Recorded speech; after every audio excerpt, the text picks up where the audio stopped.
अस्सलामुअलैकुम स्टूडेंट। आज मैं आपको पार्ट नंबर 10 और माटी निहाल हो गई।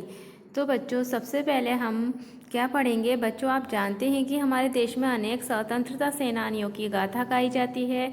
स्वतंत्रता संग्राम में पुरुषों के साथ साथ अनेक महिलाओं का भी बड़ा योगदान रहा है, जिनमें प्रमुख हैं झांसी की रानी लक्ष्मीबाई, रानी चेन्नम्मा, दुर्गावती, कालीबाई आदि। तो आइए आज हम पढ़ते हैं एक ऐसी ही वीरांगना की कहानी। तो बच्चों, राजस्थान के एक ज़िले में डूंगरपुर में एक गांव है जिसका नाम है रास्तापाल। रास्तापाल के विद्यालय की हवा में गीत गूंजते थे। उन गीतों में मातृभूमि के लिए प्यार भरा होता था। इसी गांव में दो अध्यापक रहते थे। एक का नाम नानाभाई खाटजी और दूसरे का नाम सेंगाभाई था। ये दोनों अध्यापक विद्यालय में बच्चों को पढ़ाने के साथ साथ देश प्रेम की भी शिक्षा देते थे। उन दिनों हमारा देश गुलाम था। अंग्रेज सरकार भारतवासियों को तरह तरह से सताती थी। नानाभाई और सेंगाभाई को अंग्रेजी से बड़ी घृणा थी। जब भी अंग्रेज गांव वालों पर अत्याचार करते, दोनों अध्यापकों का खून खौलने लगता था। वे चाहते थे कि बच्चों से लेकर बूढ़ों तक सभी स्वतंत्रता संग्राम में भाग लें। किसमें? आज़ादी की लड़ाई में भाग लें। वे बच्चों को देशभक्तों की कहानी सुनाते थे, अंग्रेज़ों को भारत से भगाने के लिए नए ढंग सिखाते थे। अंग्रेज़ सरकार को इसकी भनक लग गई। यानी जब अंग्रेज सरकार को इसकी भनक लग गई, बस फिर क्या था, मजिस्ट्रेट दल बल सहित विद्यालय में आ धमका। उसने डपट कर कहा, ये विद्यालय अभी बंद करो। आपके कहने से हम विद्यालय बंद नहीं करेंगे। सेंगाबाई ने निर्भीकता से उत्तर दिया। इतना सुनना था कि मजिस्ट्रेट आपे से बाहर हो गया। तुम्हारी इतनी हिम्मत कि तुम मेरी बात टालो? वह चिल्लाया। कौन? मजिस्ट्रेट। बांध दो इसे जीप के पीछे। उसने सिपाहियों को आदेश दिया। इससे पहले कि सिपाही आगे बढ़ते, नानाबाई गरज उठे, खबरदार, अगर किसी ने सेंगाबाई को हाथ भी लगाया तो। अभी वे अपनी बात पूरी भी नहीं कर पाए थे कि सिपाहियों ने उन्हें बंदूक की मूठ से पीट पीट कर अधमरा कर दिया। उसी विद्यालय में कालीबाई नाम की एक छात्रा भी पढ़ती थी। उसकी आयु केवल 13 वर्ष थी।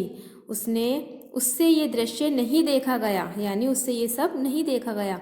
वे तेजी से आगे बढ़ी। उसने जीप का रास्ता रोक लिया। छोड़ दो हमारे गुरुजी को, कहते हुए सिपाहियों से उलझ गई। पुलिस ने उसे पकड़कर पीछे की ओर धकेल दिया। कालीबाई ने हिम्मत नहीं हारी। वह फुर्ती से उठी और विद्यालय में पड़ी दराती लेकर जीप की ओर दौड़ी।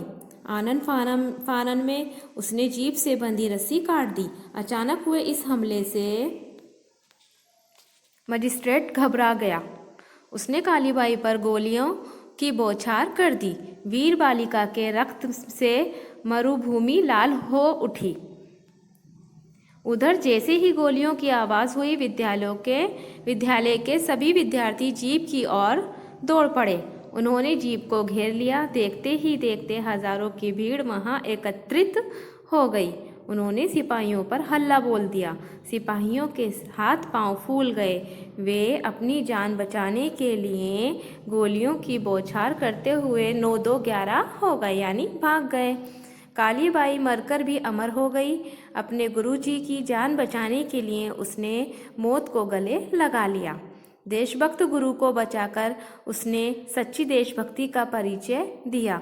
इस राजस्थानी बाला के बलिदान की कहानी आज भी राजस्थान के घर घर में गूंज रही है। किसी कवि ने ठीक ही कहा है। क्या कहा है? जिसने मरना सीख लिया है, जीने का अधिकार उसी को है।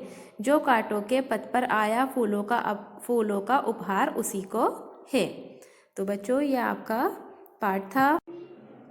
आपको इस पाठ के प्रश्न उत्तर करने हैं। इसमें कुछ प्रश्न दे रखे हैं जिनके उत्तर मैंने उसके सामने लिख दिए हैं और कुछ के निशान लगा दिए हैं। तो बच्चों, उसके बाद आपके रिक्त स्थान दे रखे हैं जो आपको बुक में ही फिल करने हैं और कॉपी में भी करने हैं। उसके बाद किसने किससे कहा, ये आपको अपनी बुक में भी फिल करना है और कॉपी में करना है। उसके बाद ये एक्सरसाइज आपको बुक में करनी है। उसके बाद यहाँ प्रश्न उत्तर दे रखे हैं जिनके उत्तर मैंने यहाँ लिख दिए हैं, आपको यहाँ से देखकर लिखने हैं। इसके बाद आपकी जो एक्सरसाइज बुक में दे रखी हैं वो आपको फिल करनी है और उसके शब्दार्थ अपनी हिंदी की कॉपी में करने हैं। अपना ख्याल रखिए। अल्लाह हाफिज़।